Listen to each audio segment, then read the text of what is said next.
Chapter 6 भगवान के डाके। इसमें जो राइटर है वो ये दर्शाना चाहता है कि जो पक्षी हैं, बादल है, वो क्या है, वो भगवान के डाके हैं और इनके माध्यम से हमें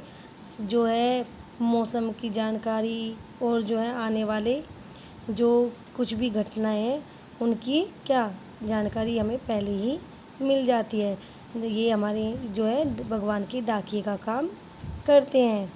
तो क्या देखिए क्या कहते हैं, पक्षी और बादल ये भगवान के डाकिए हैं। राइटर बोल रहे हैं जो पक्षी और बादल है वो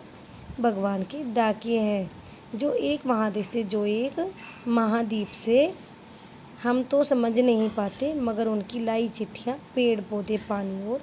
पहाड़ बाजते हैं कि हम मनुष्य तो उनकी जो भाषा है और जो उनके संदेश हैं वो हम तो नहीं समझ पा रहे, लेकिन एक जो महाद्वीप है, महादेश है, उनसे जो प्रकृति की जो खबर लाते हैं वो उसको कौन पढ़ पाता है, उनको पेड़ पौधे और पानी पहाड़ ही बाँचते हैं, वो ही उन चिट्ठियों को समझ लेते हैं। मनुष्य उनकी चिट्ठियों को नहीं पढ़ता, क्योंकि पक्षी और बादल ही उनके क्या हैं, भगवान के डाकिए हैं और वो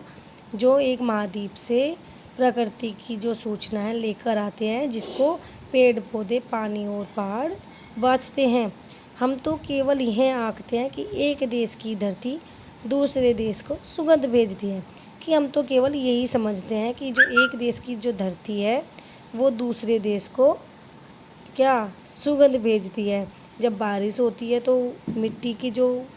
कणें हैं वो गीली हो जाती है और उनसे स्मेल आती है,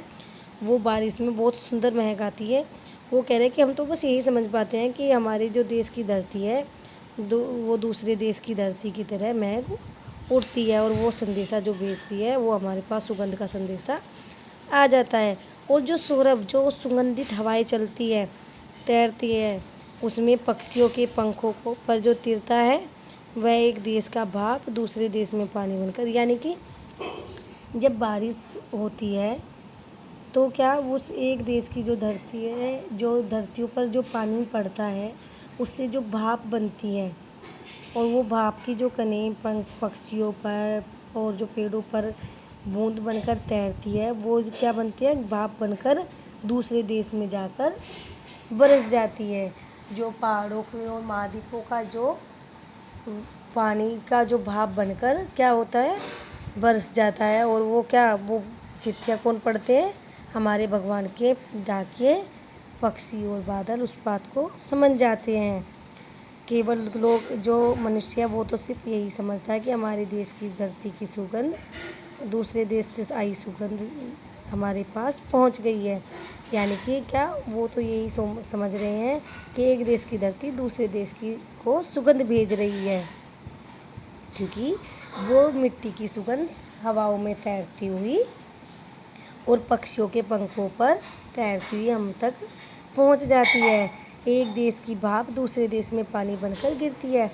जैसे उनसे सागरों से समुद्रों से जो लहरें उठती हैं और उनकी जो भाप जो चलती है पानी की, वो जो भाप बनकर बादल बरसते हैं वो क्या उस एक देश से दूसरे देश में आकर बरस जाते हैं। ये ज़रूरी नहीं कि वो समुद्र के ऊपर ही बरसे, जो भाप है वो कहीं भी आकर बादलों के रास्ते कहीं भी बरस जाते हैं।